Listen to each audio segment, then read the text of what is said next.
Alors, nous, on a commencé le 28 novembre 2016. On était tout fous. C'était l'aventure, ça allait déchirer, c'était super simple. Mais en fait, dans la vraie vie, on était complètement convaincus. Pourquoi? Parce que nous, on s'est attaqué au marché de l'intelligence artificielle, du big data, et en fait, on savait pas du tout ce que ça veut dire. On n'était pas du tout aussi intelligent que Pipi pour enlever la boîte jaune. Et puis, par ailleurs, on n'était pas si certain de savoir vraiment réussir nos projets. C'est-à-dire, concrètement, au quotidien, on a un client qui nous appelle pour un projet, est-ce qu'on est sûr de réussir ou pas? On n'avait pas forcément tous les outils pour être serein là-dessus. Alors, en deux mots, quand même, pour vous donner un petit peu de contexte sur notre métier, donc, on est un petit peu l'opposé du taux précédent. Nous, on fait du B2B et on est une entreprise de service. Donc, notre métier, c'est très simple, c'est des clients qui viennent nous voir avec des besoins qui requièrent de développer un projet qui s'appuie sur des outils de data, donc soit algorithmiques, soit des problématiques de grosse volumétrie de données à traiter. Et nous, ce qu'on leur fournit, c'est une équipe complète avec des experts techniques, des data scientists, un coach en ligne, donc quelqu'un qui est là pour encadrer un petit peu la méthode, comme Benoît. Et c'est notre client qui est le responsable du produit, donc qui apporte son expertise métier. Et on fait ça sur des toutes petites itérations d'une semaine. Pendant le nombre de semaines adéquates pour le projet. Donc, voilà en deux mots sur le business model. Donc, on vend une équipe. Donc nous, on est plutôt sur quelques clients avec des sommes un peu plus grosses par rapport aux problématiques précédentes. Donc aujourd'hui, on est 23, donc c'est majoritairement des data scientists, des coachs agiles. On vise Freud cette année. Donc moi, Benoît, je suis CEO, donc c'est ma deuxième startup, j'ai raté la première. Du coup, moi c'est Pierre-Henri, CTO, c'est ma première startup, plutôt d'en rater une, je me suis associé avec quelqu'un qui l'avait déjà fait. Alors, du coup, la première question c'est quoi notre marché? Nous, on lance la boîte, on se dit, on fait pour tester. C'est hyper simple, on a dit, coucou, c'est nous, Pierre-Henri, Benoît, on lance une boîte dans la data, on active notre réseau. Donc c'est LinkedIn, Facebook, les gens autour de nous. Et on a rapidement des retours de cabinets d'avocats. On a rencontré deux cabinets, un gros cabinet d'avocats parisien, un ancien entrepreneur, un ancien avocat, et qui nous parlait de justice prédictive. Alors, l'idée de la justice prédictive, c'est de pouvoir prédire, au moins anticiper en fait, le jugement grâce à la data. Et on s'est dit, est-ce qu'il y a vraiment un truc? On s'est dit, comment on va creuser cette opportunité? Alors, le titre très simple, c'est de taper le mot justice prédictive sur Google. À l'époque, personne n'achetait le mot-clé, maintenant il y a nous. Si vous voulez en apprendre plus, tapez le mot-clé, mais ne cliquez pas sur la pub, s'il vous plaît. Donc on s'est dit, ok, il n'y a personne sur ce sujet-là, donc il y a peut-être un truc à faire. On s'est dit, bon, là, on va essayer de voir s'il y a vraiment un marché. Donc là, on a mis en place une pub sur Google AdWords, une pub un petit peu racoleuse pour être capable de gérer, voir s'il y a du trafic.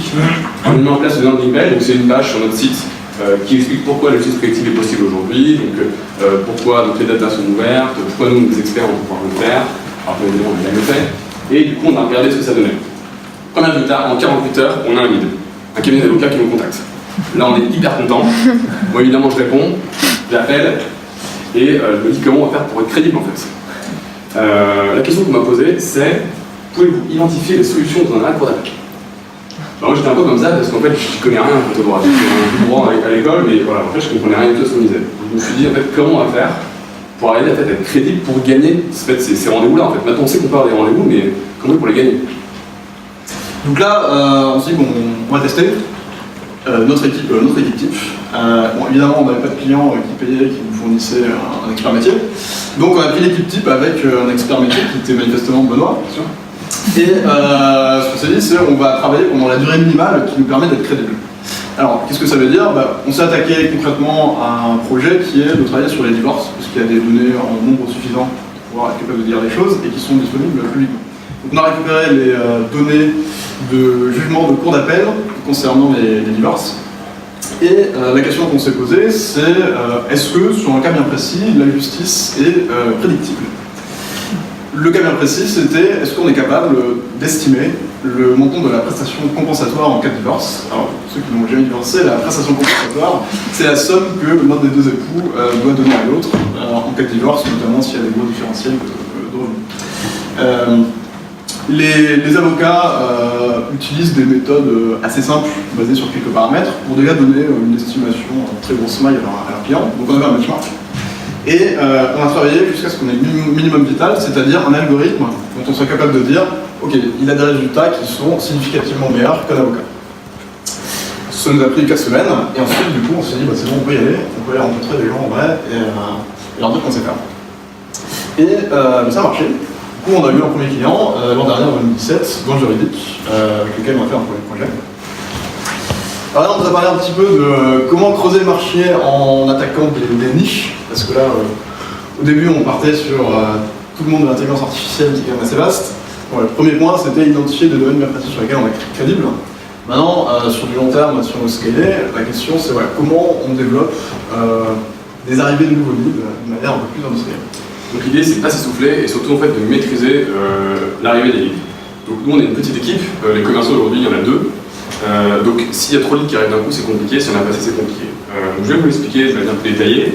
Donc nous on a un objectif de 3 millions cette année, on a calculé qu'il faut avoir 4 leads qualifiés par mois, un par semaine. Donc il y a plusieurs sortes de leads, il y a le référencement naturel, le référencement payant, il y a notre blog technique, il y a du networking, et la plupart des leviers en fait sont complètement non maîtrisés. Aujourd'hui, moi, si je vous rends compte et que dans un an on fait un projet ensemble, j'en sais rien, ça peut être dans 6 mois, dans 2 ans, pareil, le référencement naturel, ça dépend des concurrents, ça dépend de plein de choses. Donc il faut arriver à être capable de maîtriser ce flux-là pour avoir en permanence du business. Donc le danger, évidemment, c'est quand on a 0 lead, basique, mais c'est aussi le danger quand on a trop de leads. Si on se retrouve là en septembre, par exemple, avec 8 leads, on a des clients qui vont arriver. Imaginons qu'on soit excellent commercialement, qu'on arrive à signer les 8, alors qu'on a 2 commerciaux. Là, du coup, on doit commencer les projets. Là, on n'a personne pour le faire, donc on va recruter. On recrute en urgence, les gens ne sont pas formés, ils font le projet. Nous, on facture quand même, on fait des chiffres d'affaires, mais après, les clients nous détestent parce qu'on a été nuls. Donc l'idée, c'est de ne pas avoir des chiffres d'affaires de manière tout de suite maintenant, c'est de construire une boîte qui va être forte dans la durée. Donc on doit être capable aussi de maîtriser et de ne pas avoir trop de leads d'un coup. Alors comment on fait ça? Donc il y a plusieurs sources comme j'ai dit.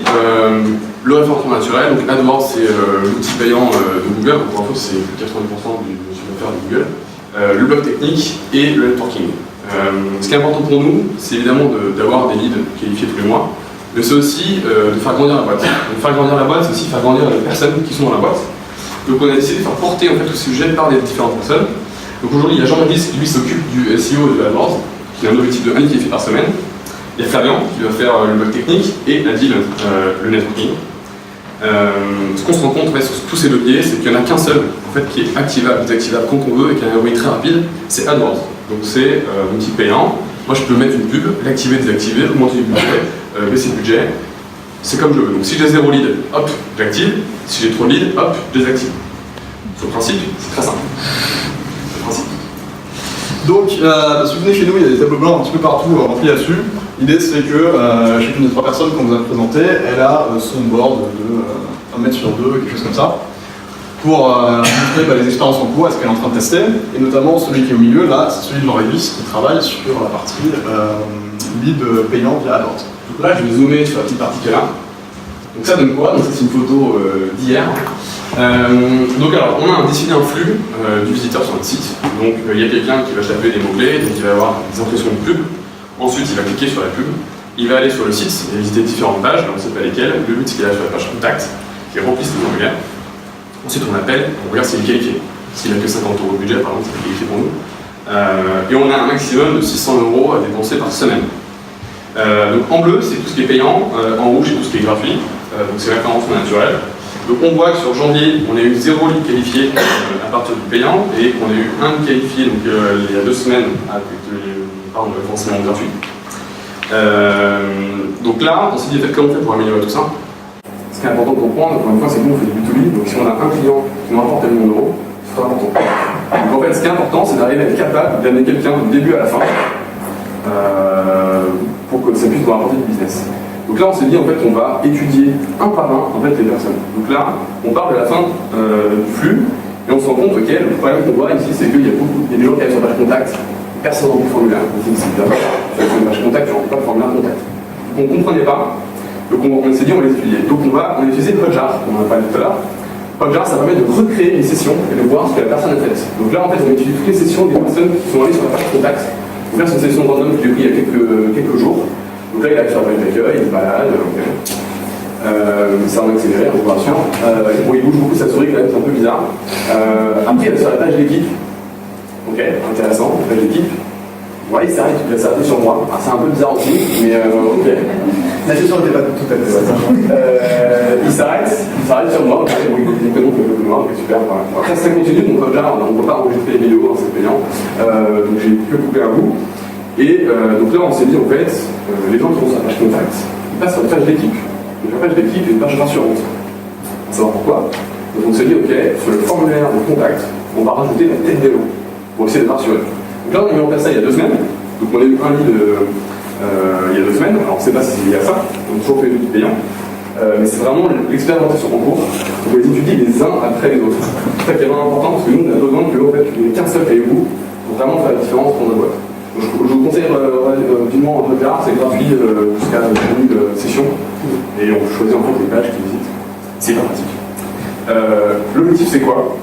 Donc, le rêve, c'est de pouvoir dire à qui envoyer, on se regarde, là maintenant on fait OK. En fait, maintenant on veut 2 fois plus de leads, on multiplie par 2 budgets. C'est aussi simple que ça. Donc là, c'est aussi de faire à la fois 4 l'année prochaine, on multiplie, c'est parti. Aujourd'hui, évidemment, c'est pas le cas. Si vous avez vu, on ne dépense pas tout le budget, nous, tout le plus on peut utiliser. Donc, c'est pas encore très bien. Donc, c'est vraiment l'objectif. J'espère vraiment revenir l'année prochaine pour vous dire que j'ai réussi ça. Mais pas encore. Bon, le deuxième point clé dont on parlait tout à l'heure, c'est évidemment la qualité de ce qu'on délivre. Encore une fois, on est sur un business où on n'a pas besoin d'énormément de clients par an. Par contre, ce qui est clé si on veut vraiment se développer sur du long terme, c'est de réussir nos projets pour que nos clients reviennent les années d'après. Et aussi qu'ils nous recommandent, parce que c'est les leads les plus intéressants, les leads qui sont déjà ultra qualifiés parce qu'on a été recommandés par un client content. Nous, comme on a travaillé ensemble en fait dans une boîte qui avait un métier assez proche du nôtre, mais dans le web. Donc voilà, du développement sur le techno-web. On a travaillé 2 ans ensemble là-dessus, et donc on est très bien rodé en fait sur le fait de tout ce qu'on a besoin de savoir, tout ce qu'on a besoin de savoir faire pour faire des projets web. Maintenant on arrive sur un nouveau marché, les projets data, où il y a des problématiques de trouver le bon algo, d'optimiser les algos, de gérer des énormes volumétries de données. Donc on a des choses différentes. Si on regarde la satisfaction client sur des projets web dont on sortait, donc ça c'est des questionnaires de satisfaction qu'on pose toutes les semaines à nos clients. L'objectif étant que sur une note allant de 0 à 10, le client nous mette au moins 8 sur 10, ce qui veut dire dans les appréciations qui correspondent, et que c'est très bien. Je vous invite à aller voir le talk de Caroline Marchand tout à l'heure, qui vous parlera de ça plus en détail. C'est une boîte sœur de la nôtre qui a une note assez proche. Sur le web, du coup, on est sur 75% de clients qui considèrent que c'est très bien et qu'on a au moins un 8 sur 10. Nous, on est arrivé à la bouche en cœur en se disant on va appliquer exactement ce qu'on sait faire à nos nouveaux projets. Et là, on se retrouve avec moins de 50% de clients au-dessus de 8 sur 10. Alors ça veut dire que tout le monde était à 4, et donc à 6, 7 qui passent comme à eux. Mais c'est pas suffisant si on veut vraiment qu'ils soient ultra satisfaits, qu'ils reviennent chez nous et qu'ils nous recommandent à leur connaissance. Du coup, en 2 mots, le modèle d'origine, comme je vous disais, c'est des itérations d'une semaine.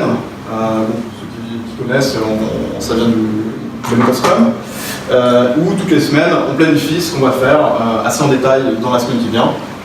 Ensuite, à la fin de la semaine, on fait le point, il y a un petit temps d'amélioration continue, on replanifie, et ainsi de suite, on opère comme ça jusqu'à la fin du projet. Donc, si on prend l'exemple en fait, d'un projet très maîtrisé web, en fait, ça c'est l'exemple du user story, donc ce que doit faire un développeur, un data scientist quand il fait un projet. Alors que là, le ticket il est très détaillé, on sait en fait où c'est, ce qu'il faut faire, de manière fonctionnelle, on sait aussi le comment technique il est décrit, donc il est divisé en 2, il y a le back et le front. Il y a aussi un petit 5 qui est là-haut, qui est en fait l'estimation de la complexité que ça va prendre cette étiquette. Ça, c'est ce qu'on maîtrisait. Ce qu'on maîtrise toujours, là, et sur les projets de data visualisation. Et on arrive sur des projets d'algo. Et là, en fait, l'algo, en fait, quand on lance, on ne sait pas s'il va marcher, on ne sait pas ce que ça va donner. Donc il y a une très grosse incertitude, en fait. Et du coup, c'est difficile pour le data scientist de prévoir la complexité. Donc là, on ne savait pas prévu. Et du coup, on se dit, ok, comment on va faire pour aussi rassurer notre client? On dit, ok, je lance un algo, et puis ciao, bye, on regarde 3 semaines ce qui se passe. Non, pas du tout. On va comprendre comment ça marche pour le rassurer. Donc là, si on reprend le même exemple avec deux types de projets, donc un projet de type data visualisation, c'est des choses qu'on fait aussi. Comme tu le vois, alors pour ceux qui ne connaissent pas, data visualisation, en 2 mots, c'est aller faire des tableaux de bord avec des graphes, des choses comme ça, en très simplifié. Et en fait, c'est un projet essentiellement de développement web, mais qui s'attache à rendre visibles des données. Donc là, on est sur un projet où la plupart des fonctionnalités sont estimables de manière très fiable, et l'équipe peut s'engager à l'avance sur le temps que ça va lui prendre pour délivrer cette fonctionnalité. Il y a dans le tas une fonctionnalité donc là, qui est en rouge, sur laquelle l'équipe a mis timebox, parce qu'elle considérait qu'elle avait besoin d'investiguer un petit peu avant de pouvoir vraiment s'engager sur une durée. Il y en a voilà, une ou deux par semaine. Maintenant, on commence notre premier projet avec de l'algo et on se retrouve avec 100% de tickets de type investigation, signifiant je ne suis pas capable de m'engager sur un résultat à l'avance dans une durée déterminée. Donc évidemment, les clients pas ultra rassurés sur le résultat final. Donc ce qu'on s'est dit, c'est qu'en fait, le problème c'est qu'on a beaucoup d'incertitudes, on a besoin d'apprendre plus vite. On n'a pas vraiment de plan. Du coup, apprendre plus vite, on a raccourci les cycles. Donc on est passé à deux itérations par semaine, ce qui est essentiellement pour apprendre 2 fois plus vite. Et par ailleurs, on n'a pas besoin de s'engager sur ce qu'on va faire sur toute une semaine, mais seulement sur une demi-semaine. Puis dans certains cas, carrément des itérations de une journée, dans des contextes où on est complètement dans le brouillard. Alors, ce qui est intéressant, c'est qu'évidemment, tout ça, ça dépend du type de projet. Par exemple, si on va sur des projets de type data visualisation dont je vous parlais, là, on reste sur nos sprints, sur nos itérations d'une semaine, ça marche très bien. Si on est sur des projets avec une grosse incertitude sur quel algorithme va marcher, quels paramètres de domaine pour qu'il marche, quel niveau de performance je vais pouvoir atteindre, là, on va faire des itérations très rapides au moins au début. Et puis, dans certains contextes, en fait, le niveau d'incertitude est fluctuant. Et du coup, on s'adapte en faisant varier le rythme d'itération avec le niveau d'incertitude. Donc, je vous donne un exemple sur un projet qu'on a en cours en ce moment. C'est un projet sur lequel la partie vraiment algorithmique existe, mais n'est pas extrêmement compliquée. Par contre, la difficulté sur ce projet, c'est qu'on ingère régulièrement de nouvelles sources de données et qu'on ne connaît pas du tout. Donc la difficulté, c'est que nos équipes ne peuvent pas s'engager sur le temps que ça va leur prendre pour faire la gestion de sources de données, faire le matching avec les données existantes, ainsi de suite, parce qu'ils ne savent pas quelle colonne correspond à quoi à l'avance dans les tables, ils ne savent pas si les données sont propres, s'il y a des données avec beaucoup d'erreurs ou pas. Et donc, il y a des petites phases où on a besoin de faire des itérations extrêmement rapides, parce que c'est très difficile de s'engager, et d'autres sur lesquelles on reprend le rythme normal une fois qu'on a bien maîtrisé la donnée. On revient en rythme de projet classique. Donc ça, c'est la vision un petit peu macro de comment j'aborde d'un point de vue méthodologique mon projet pour m'adapter justement à un contexte différent. Maintenant, au quotidien, il y a aussi des tâches différentes à réaliser. Quand on passe du métier de développer des applications web au métier qui touche à la data, il y a des tâches qui n'existaient pas dans le métier d'avant. On a bien besoin de standardiser si on est capable de former les personnes et de garantir une certaine réussite de nos projets. Donc, essentiellement, si on découpe en grosses catégories, ce qu'on a fait, c'est qu'on a pris, concrètement, sur nos projets, les tickets qu'on ne savait pas estimer, ceux sur lesquels on avait des retours négatifs de nos clients. On s'est dit, ok, là-dessus, on a besoin d'apprendre. Donc, quelques exemples, ça va être, effectivement, sur des algos, je teste un algo et j'ai un premier résultat. Qu'est-ce qui est attendu? Qu'est-ce qu'on doit montrer au client tout à la fin? Ça, c'est des choses qu'on a du standardisé. Donc, deuxième niveau, c'est la partie, ce qu'on appelle le data engineering, c'est-à-dire tout le travail sur la donnée quand on travaille sur des grosses volumétries, d'ingestion de données, de recoupement, de nettoyage et de stockage. Et puis, à la fin, comme je vous disais, une troisième dimension qui est l'exploration. C'est-à-dire, j'ai des données que je ne maîtrise pas, je dois rentrer dedans rapidement pour être capable de dire à mon client si le projet va être possible ou pas. Et on a pris la même approche en fait que c'est que Benoît vous décrivez sur la partie génération de lignes. C'est de se dire, ok, on a identifié quelques catégories sur lesquelles on sait qu'on doit progresser maintenant, et on va attribuer la standardisation à des personnes précises. Donc Alexandre pour l'algorithmique, Quentin sur la data engineering et Damien sur la partie exploration de données. Donc exactement dans la même démarche, le but étant, en même temps que nous on progresse dans notre approche, dans notre méthodologie et dans notre savoir-faire sur le projet, de faire progresser les personnes, parce que si on veut que la boîte se développe, il ne faut pas que ce soit Benoît et moi les seuls détenteurs des savoirs.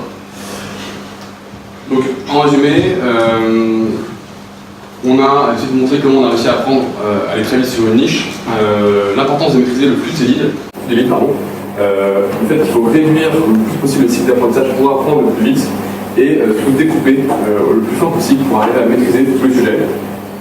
Après, le point très important pour nous, c'est aussi de faire progresser les personnes dans cette démarche-là.